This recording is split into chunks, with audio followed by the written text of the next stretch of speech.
Thank you for joining for this episode of the TechSpective podcast. My guest for this episode is Raj Samani. So Raj, if you want to give a little bit of background on yourself and where you're at now. Thank you, Tony. Yeah, so my name is Raj Samani, and I am the chief scientist here at Rapid7. Up until, I think, a few months back, I was chief scientist at McAfee, which was Intel Security, McAfee Enterprise, Trellix, and then, yeah, that's what it is now. Anyway, so that's what I did before. I'm also special advisor at the European Cybercrime Center, co-founder for No More Ransom, written a bunch of books, done a bunch of tweets, and written a bunch of articles as well in the meantime. So that's me. And yeah, I mean, you've been on the podcast before. I've followed you for some time. I do consider you to be, you're on my list of, my influencers list and in social media. So you're one of the people I follow and look for, what's going on in the world. You're very kind. Thank you. One of the things, that I think, was interesting about that, you just ran through the kind of history of McAfee, but, I when I started in cybersecurity, when I was on in the trenches side of cybersecurity, I was at EDS.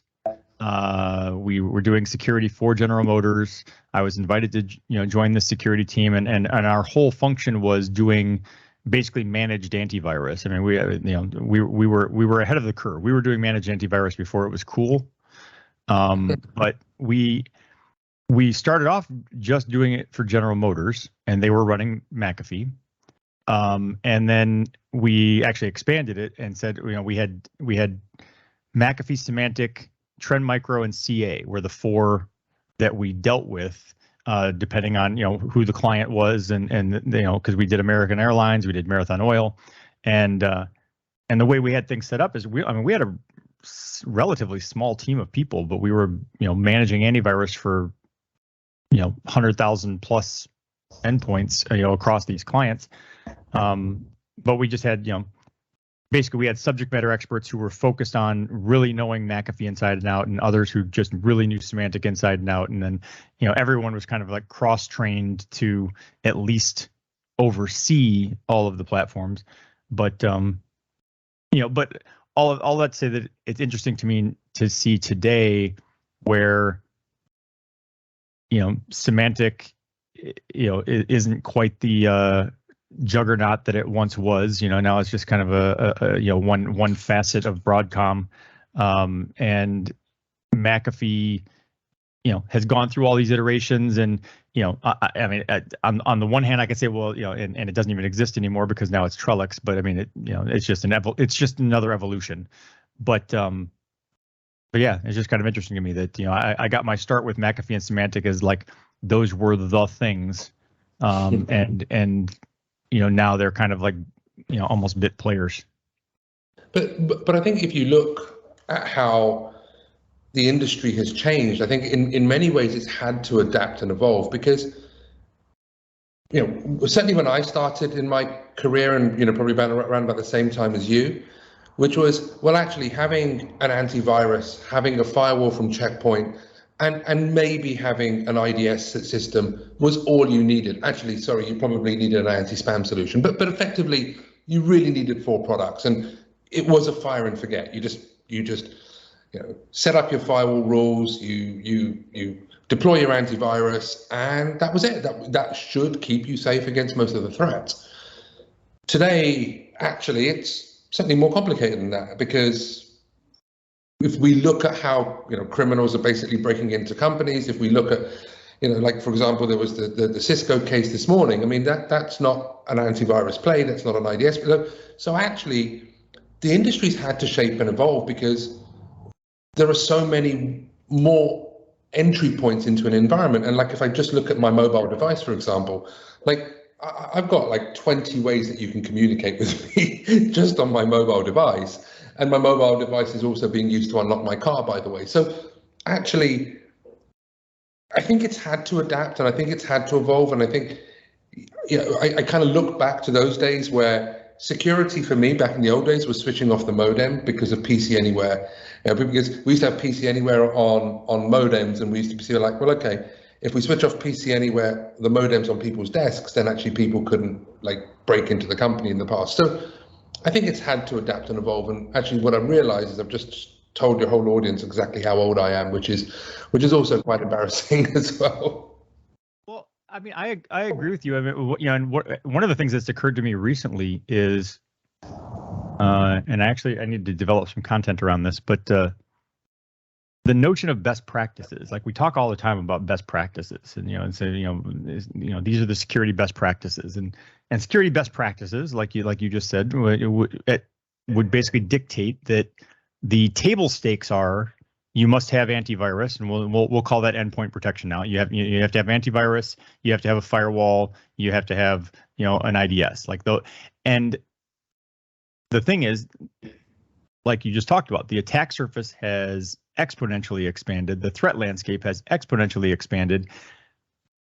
Those things, I'm not saying they're completely useless, but they're no longer sufficient. And I would actually step back and question, like, are those actually still elements of best practices? Like, I think my main point is that I feel like we get stuck on like defining best practices based on a moment in time, and then everyone just keeps doing that. So then, as you come into you start a new company and you say, okay, well, the best practices are, and you look them up and you say, well, I need an endpoint protection, a firewall, and an IDS.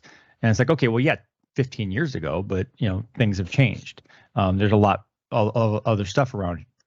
So I think when you look at best practices, that that needs to be more of a living, breathing, what are the best practices right now, as opposed to being something that kind of becomes a checkbox, like, well, I did the best practices. It said I needed to do these things and I did them, so I guess I'm good now. Well, actually, how we now consume technology has fundamentally changed, because it used to be desktop PCs, it used to be servers and mainframes, and you used to go into the office and that was it. You had this kind of network inside the office, and that was it. You'd go home and you'd actually have an evening and you'd watch television and you'd go to work the next day and you'd start all over again. But now, actually, how we consume data, how we connect to the office, it's changed. And not only over the last 20 years, but if we think about what's happened over the last 3 to 4 years.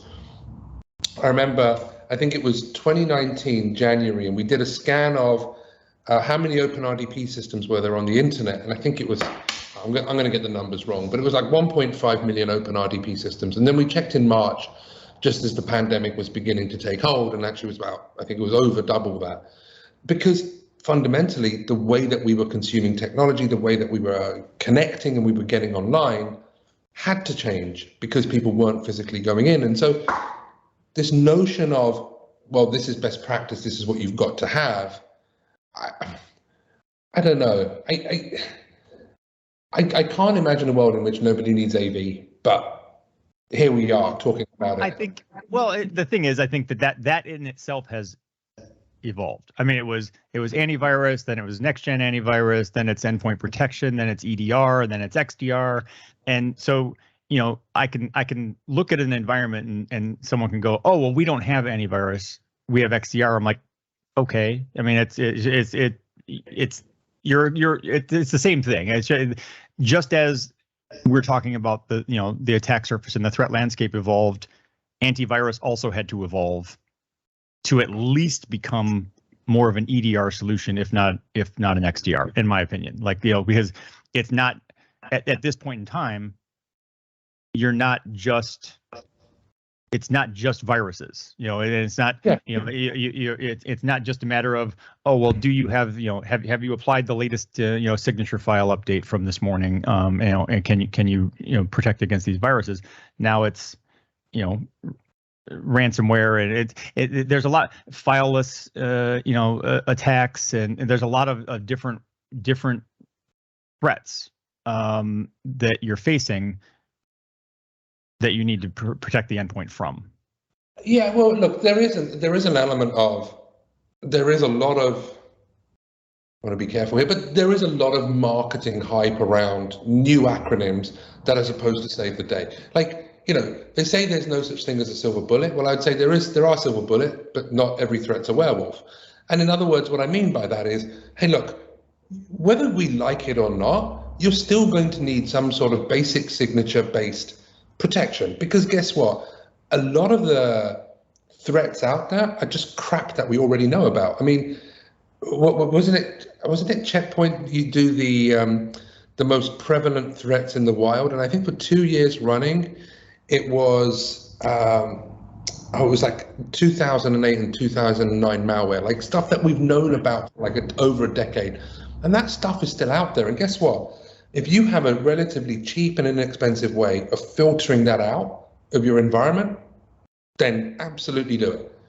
Right. So, like, now, is it going to be able to determine that the Mimikatz instance in your environment is likely to be malicious because it's correlated to an initial entry vector that corresponds to what the dark matter ransomware group are doing? Well, no, absolutely not. But if we kind of think, hey, look, we're just going to do away with these old technologies because we've got something new and cooler, I think that's a mistake. And unfortunately, when you go to events like Black Hat and DEF CON and RSA, when you walk around the show floor, you kind of get this impression that, oh, okay, all I need is next gen or machine learning AI. But the reality is a lot of these systems still depend upon like the cheapest way to be able to filter out the stuff that.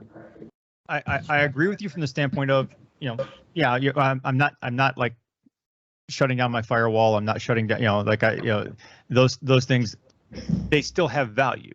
And I think I think the, kind of the point that you're making is all of those previous threats are still out there circulating on the internet somewhere. Like, the things that we were fighting in 2008 are still out there. And if you have at least, basic antivirus and you've got your firewall, that at the very least you should be able to hopefully prevent, block that 95% of the crap that's out there. And then it's, then it's okay, well, now I need more sophisticated, more advanced tools for this other 5%, for these APT threats and other things like that. I guess, so I guess I have 2 points. One is I would say that I do think like endpoint protection, and to EDR or whatever, like that evolution I think is just an evolution of the same thing. Just like I feel like zero trust is great, but it's an evolution of least privilege access. It's just a different way we're looking at it. Where what I think about antivirus though is it becomes less of something I want to invest in per se. Like if I'm the CISO and I'm in charge of, I'll be like, you know what, Windows Defender is fine. Like I don't need to buy something else to run on like the base antivirus that's part of Windows will cover that aspect for me. But that's the problem I have with this industry. I'm sorry. It sounds like I'm attacking you, and it's not meant to, right? That's fine. It's fine. Go for it. Fundamentally, you just crystallized the thing that drives me nuts about our industry, which is we make the assertion that there is a commoditization with regards to the acronyms that we leverage and utilize. The construct that EPP between a provider A, provider B, provider C is the same, I think is madness. Now, absolutely, the engine, the DAT files, the performance, there is a level of commoditization there. But the one thing that you can't commoditize is the intelligence that goes into it. Because look, whether you're a EASM provider, a CASM provider, a CASB provider, let's throw some more acronyms at me, but regardless of which acronym you're using, XDR, EDR, whatever, the fundamental thing you want from your vendor is, can you protect me?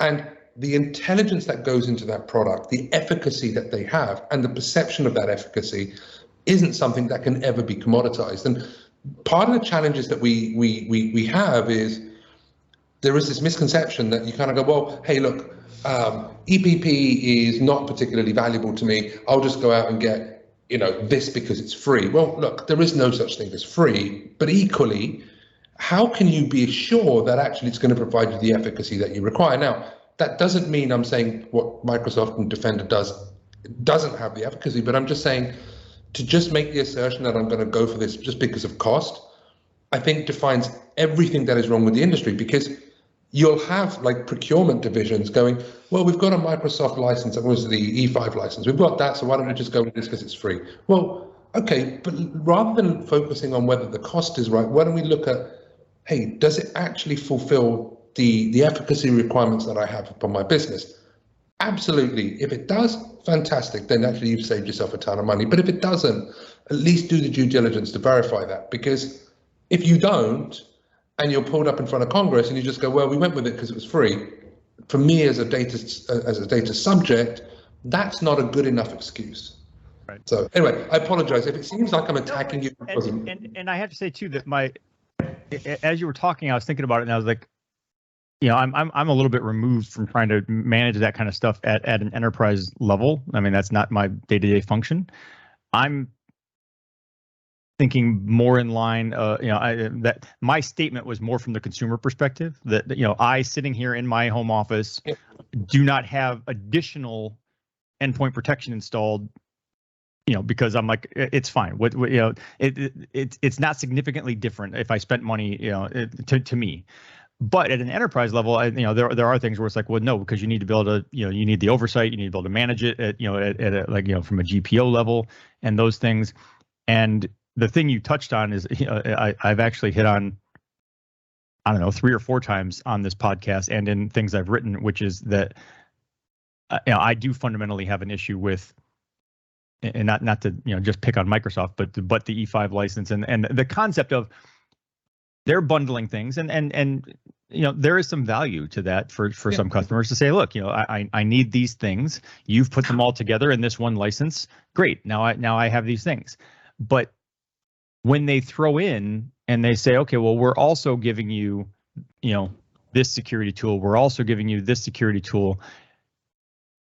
Those are not necessarily the best tools for you, but if you are the, CTO or whatever, and if you're trying to make the case, and so you go to your company and you say, hey, I want to buy this XDR solution, or I want to get this EDR solution, or I want to get whatever it is you're trying to get budget for. The board, the CFO, people will push back and say, well, why would we do that? We already have one. Like, why would I allocate additional budget? I'm already paying Microsoft for the C5 license. They've already given us one. And now you have to try to make the case for, okay, well, that's not as good as this one that I want to use. Let's spend more money. So I don't really like that bundling, and I mean that's a whole separate conversation that we could go into, because I mean it has been cyclical. Because I remember when, to go back to what we started talking about, when I started off working in the trenches and we were using McAfee and Symantec, in the beginning it was just McAfee antivirus. It was Symantec antivirus. But then it became McAfee EPO, and now we're throwing in all these things. We're going to add features and other elements to that, and that's always been a debate in the industry, because people are like, all right, well, wait, do you want things to be bundled so that you have all of your security from this one vendor, and you've got one console, one tool, you can look at it? It's like, okay, well, now all your eggs are in that one basket as well. So there's pros and cons, and it over the 20 plus years that I've been in the industry and following it, I do feel like it's kind of gone back and forth. Like there's a trend of kind of consolidating everything into one tool and one platform and just dealing with one vendor. And then at some point there's a backlash and everyone says, you know what? No, I want the best of this and the best of this and the best of this, and I'm going to use 7 different vendors. Well, and it's funny, you mentioned how we go back and forth, but I remember wasn't it 2003? We had the Jericho Forum, and we talked about, like eliminating the networks, and and now we're talking about zero trust. And so we are an industry that kind of goes back and forth. But look, I still think the principles apply, regardless of the vendor you choose. And maybe I show my naivety here, but I would love to have a scenario in which the best solutions are chosen based upon their capability, functionality, and ability to be able to protect the assets that an organization has identified. That, to me, should be the overriding principle by which any technology decision is made. And yes, there is a sense of naivety to it, because procurement will come back and say, well, yeah, but this is, look, that's great. Let us focus on the security aspects of it, working with the business to make sure that we protect what's required. But ultimately, that to me is the fundamental of our industry. It's about being able to have the appropriate levels of controls to protect the assets that we've identified. And if we deviate and move away from that because of other things, then I think we start to have a scenario in which we have today, where organizations are getting popped with relative ease, where when companies have passwords of welcome 123 on their external RDP interfaces and get compromised by $1 million ransom.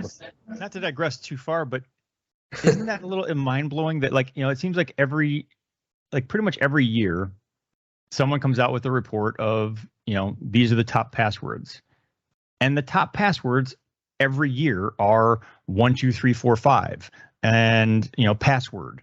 And we have been beating that drum as an industry. We have been, drilling this into people's heads since the dawn of the internet, for a decade plus, saying you need strong passwords. You have to use, complex passwords.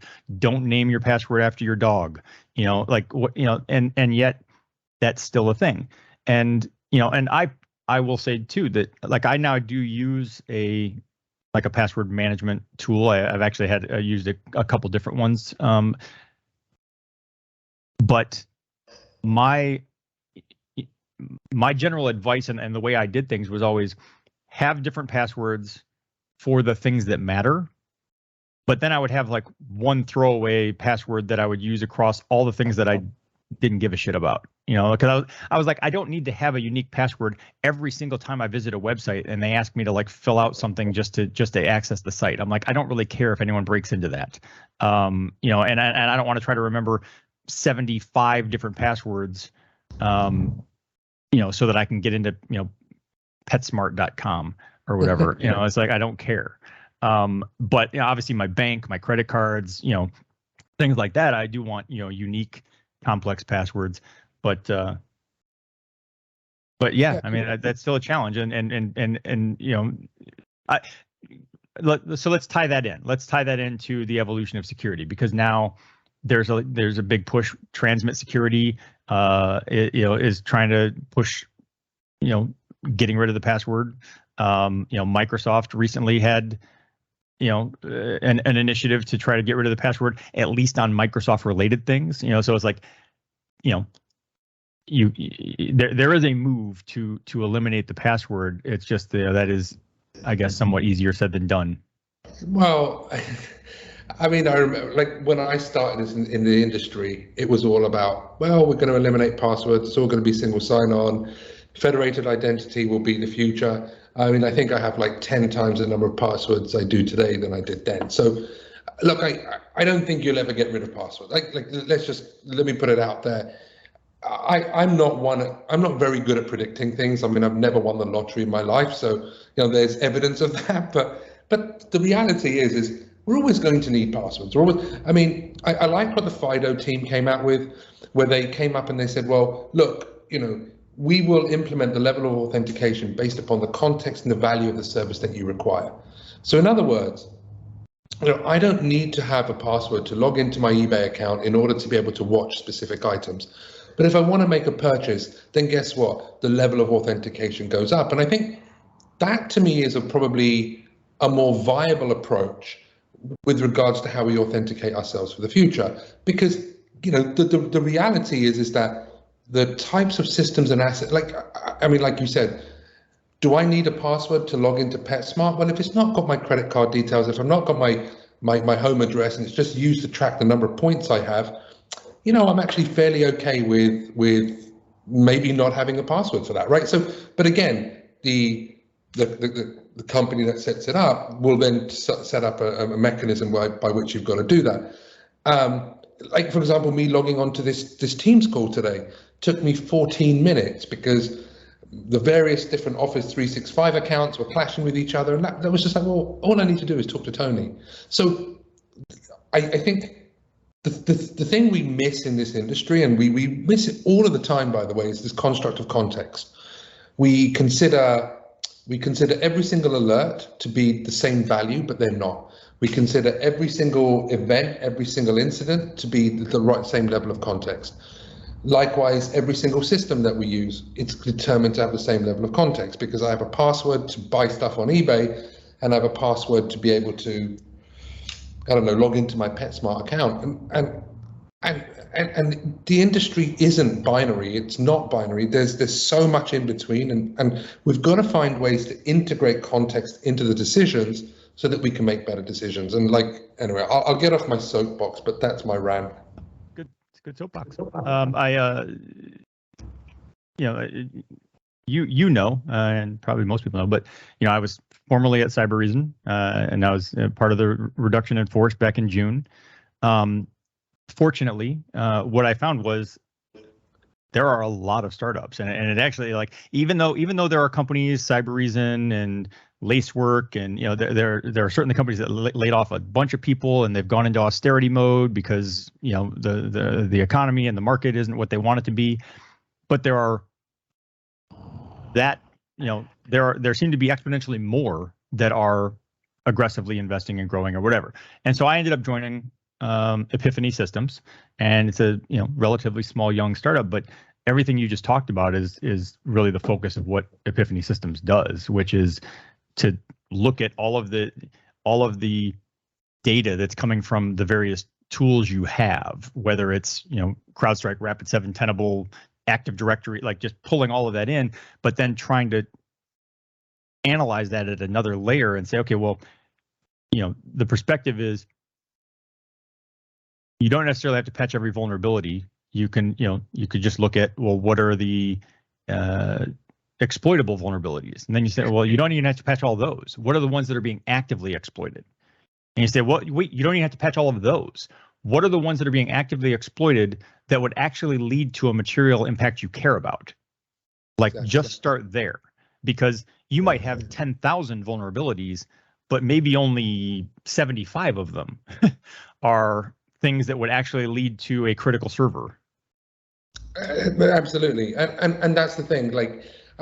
Sometimes you'll see disclosures about zero-day vulnerabilities, and you're kind of like, yeah, well, to exploit this, you need to be, reciting the French national anthem backwards, standing on one leg as you hop up and down on a pogo stick. And you're like, well, come on, the likelihood of exploitation is fairly minimal.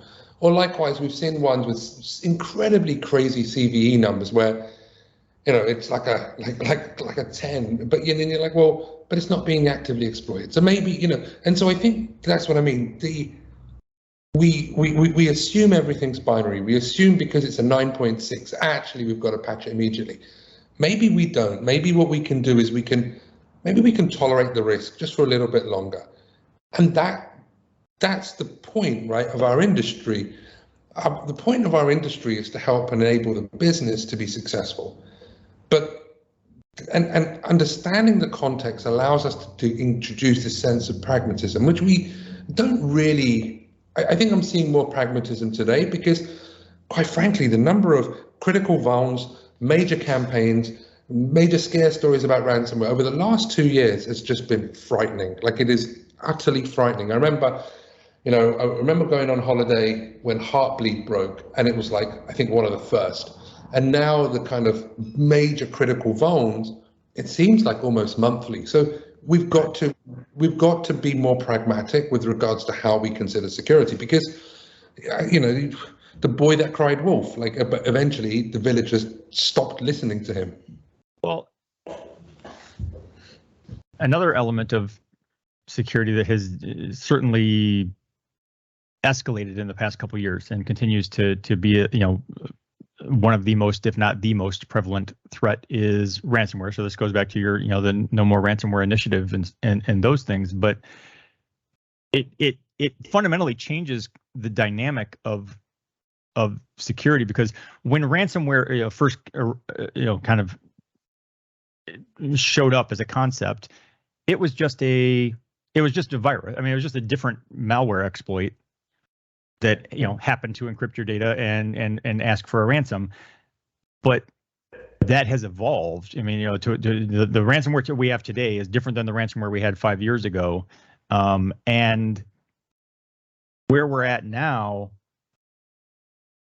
there is no good, like once the ransomware exploit actually executes and encrypts your data, there are no good options.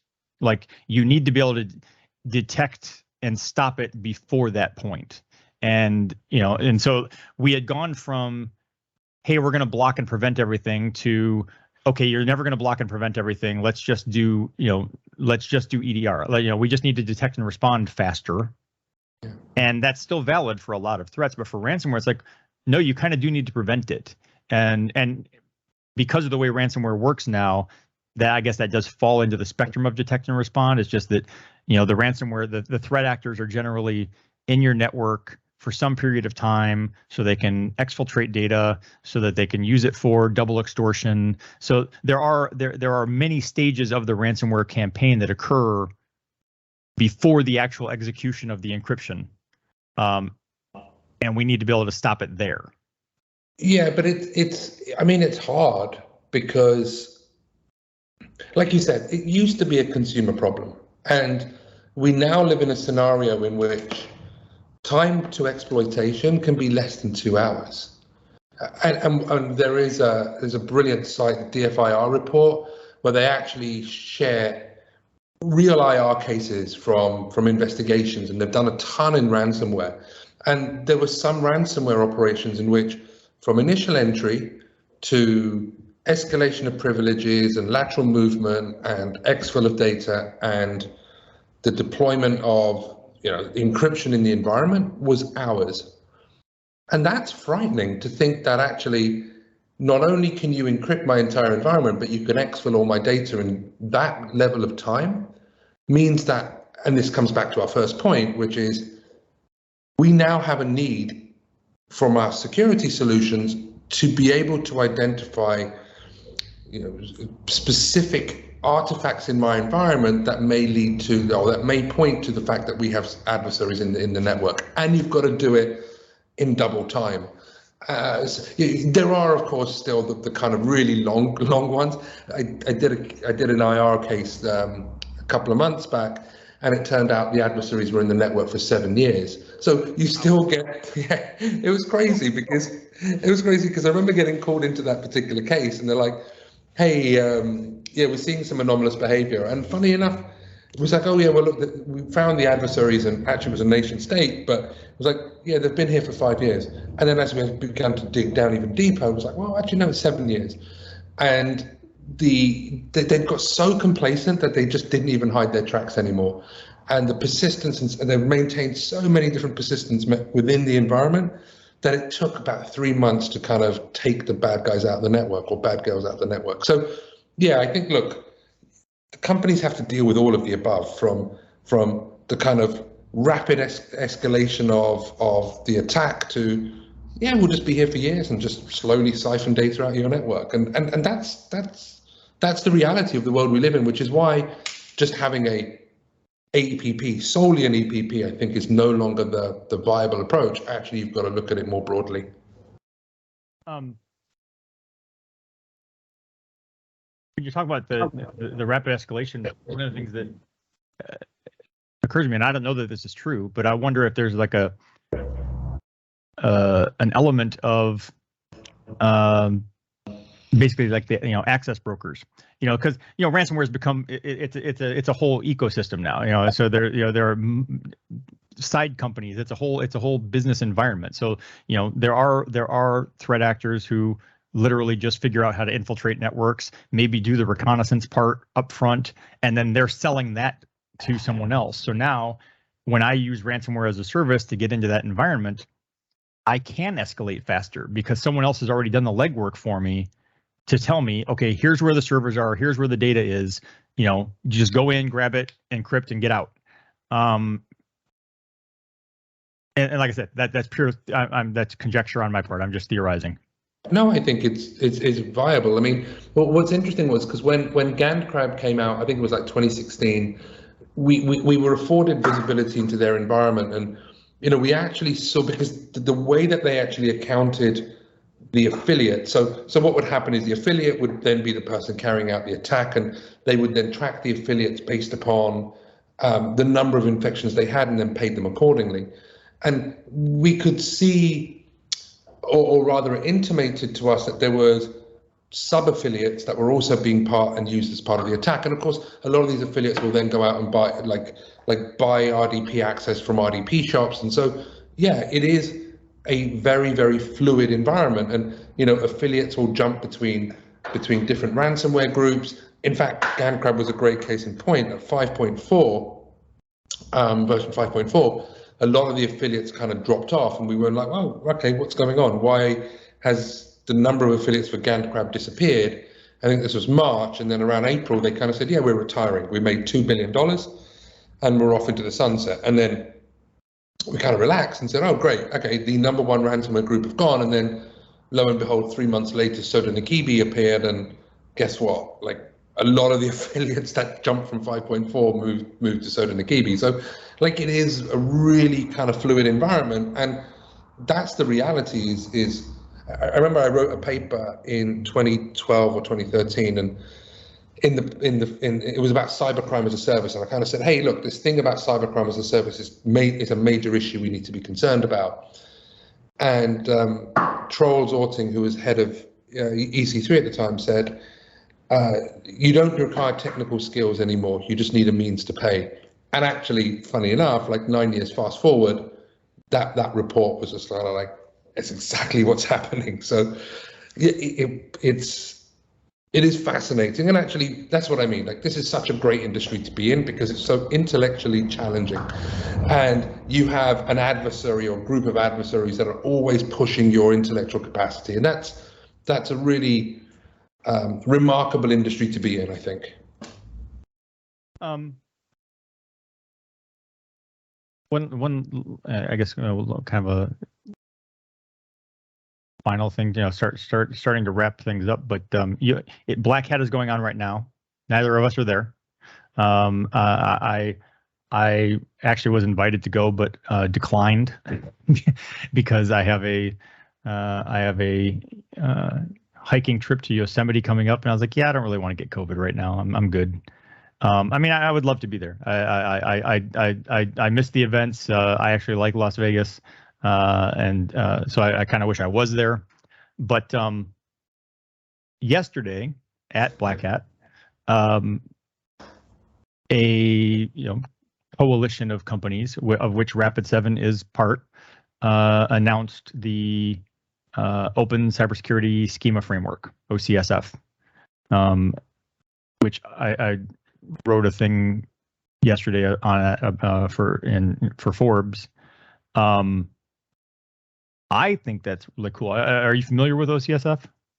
Well, I wasn't involved in that, but what I will tell you is, and actually pretty much the main reason that I came to Rapid7 is because of Rapid7's commitment to the industry. Like I have never known a company to be so open and welcoming and so supportive of the industry. Like, for example, like I mentioned Metasploit framework, but Metasploit framework is within Rapid7. Velociraptor, for example, the DFIR tool of choice, which basically is provided free to the community, is here.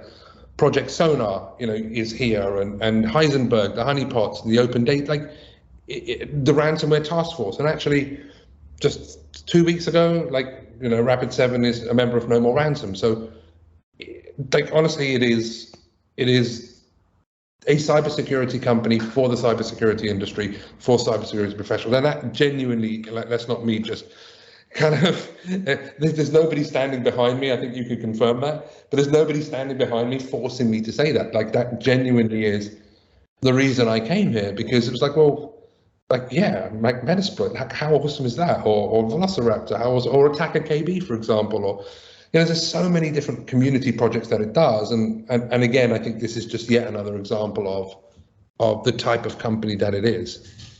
Yeah. Well, I mean, I agree with that. And I mean, I think, and I've said for a while, I think more companies should be that way. So OCSF is, basically a for those who don't know, a project to normalize data between tools, to basically get, have a common language, which I think would be hugely helpful and help streamline security. Because one of the problems is you've got this vulnerability management tool, you've got this endpoint protection tool, you've got this firewall, and they're all looking at kind of the same traffic but calling things different things. And so then you look at your reports and you're like, well, now I have to try to manually kind of merge these together and figure out, how does this all connect? And if everyone would use the same language, it would, obviously greatly streamline that process. You'd be like, all right, well, we're all talking about the same thing. And beyond OCSF, I've also said for a number of years, I think there just needs to be more basic information sharing, and it has definitely improved. And I know there are industry level ISACs, and and there are it has gotten better.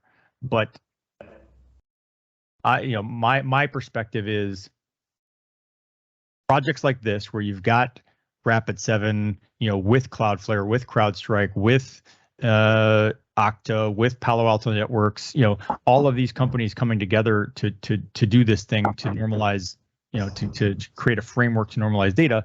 That's great. There should also be, similar initiatives to share data. And my perspective on that is, I don't think threat intelligence should be the thing that you monetize. Like,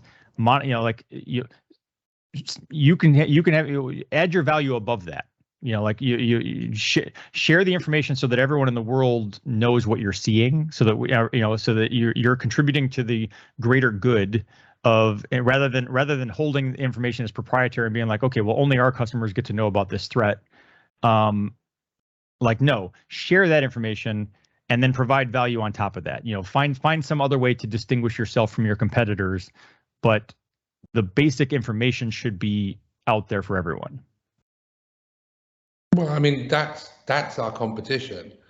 And you've heard me say this for years, where people say, well, your competitors are company A, company B. And I'm like, well, no, my competitors are Conti and Soda Nakibi, or, the Mustang Panda Group, or, like, et cetera, et cetera, et cetera. They're the ones that we are collectively up against. And whatever we can do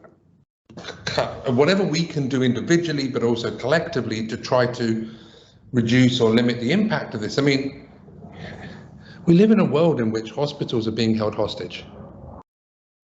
So that's the reality of the world that we live in. And hey, guess what? If we continue down the same path, more hospitals will be held hostage. Or the next time you want to go out and take your family out, it will be your car holding you ransom, saying, I'm going to refuse to go unless you give me X, Y, Z in cryptocurrency. So that's the challenge that we face. And we work in an industry which is, honestly, it's such a, and I love cybersecurity. Like, I could have been a soccer player or a football player, and people said, you must be disappointed you never made it. And I'm like, I prefer what I do. I genuinely prefer what I do. So yeah, I could not agree more. And hence that's why, I was behind No More Ransom and other initiatives as well.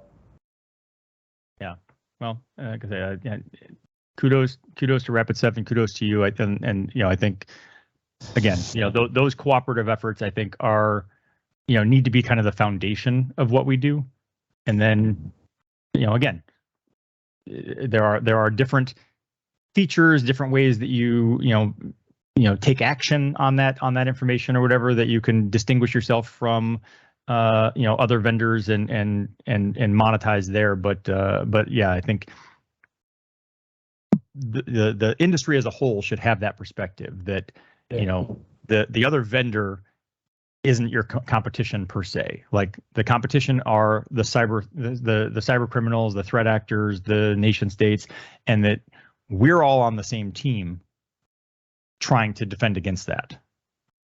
And if you notice, we didn't use the word hackers in a negative sense as well, which is which is something that drives me nuts. So they're criminals. That's what they do. Hackers are completely different other terminology. So yes, thank you, Tony. I could not agree more. Well, I want to thank you for taking the time to join me. For what it's worth, I don't have a crystal ball. I can't tell where we're going to be at. Who knows? We could be knee deep in the monkeypox pandemic by then. But I do plan to be at RSA in April. Fantastic. Yeah, no, me too. And actually, like you, I'm gutted I couldn't make it out to Vegas. I did RSA this year after years, and honestly, it was just so wonderful to see old friends again. Like, it was, like, I'm really happy I went. And unfortunately, the timing just didn't work for me to come out to Vegas, but I'm definitely planning to make it next year. All right. Well, take care. Thank you. Thank you. Cheers. I appreciate you investing your time to listen to the podcast, but I also invite you to engage on social media. Please go like our Facebook page and follow @TechSpective on Twitter and Instagram. You can feel free to let me know what you like, let me know what you don't like, let me know if you love it, let me know if it sucks, and let me know what products you'd like to see reviewed or what questions you'd like to see answered in future posts.